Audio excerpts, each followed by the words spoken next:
Hello, Stanley. This is Grandpa Stan, and I've got the second story in the series of stories for Stanley by Grandma Carol. This is the story of the Noodlers. Grandpa Stan thought it would be fun to play a noodle game at the lake, but he didn't know how to play it. Little Stan said, Andrea and Spencer showed me two ways to noodle.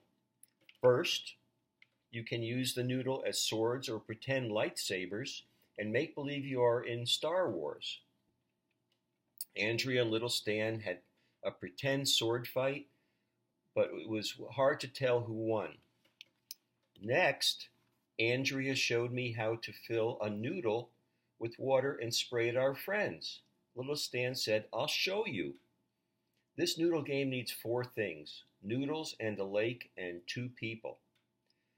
The two people called Noodlers blow water out of the noodle at each other. Now, Grandpa Jerry and Grandma Carol thought that the game was about poodles. Poodles. Little Stan said, ha ha, this game is not about dogs, although his friend Spencer could play if he wanted.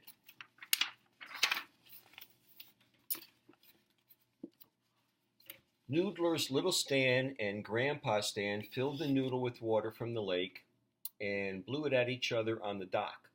They got very wet and very happy. Little Stan was the best at spraying Grandpa Stan.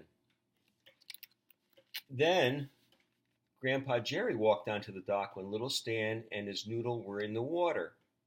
Surprise! Grandpa Jerry got a surprise shower. He laughed and laughed. After they were very wet, they took their noodles and swam around the dock. The noodle made sure that you don't sink in the water and people can pull you around with them. They found beautiful stones, saw fat fish, and big bugs. Little Stan was a good swimmer.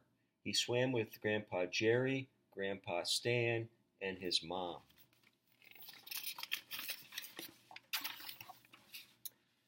Noodles can make great toys. They can also be used as soccer goals. You just put sticks in the ends and push them into the ground. Mommy and Little Stan were the best soccer players, but it was too hot to play these games for long. They had to stop when lunch was ready, and everyone had to dry off and cuddle with warm towels.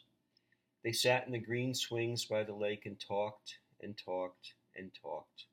Little Stan was surrounded by his family who loved him very much. Bye, Little Stan.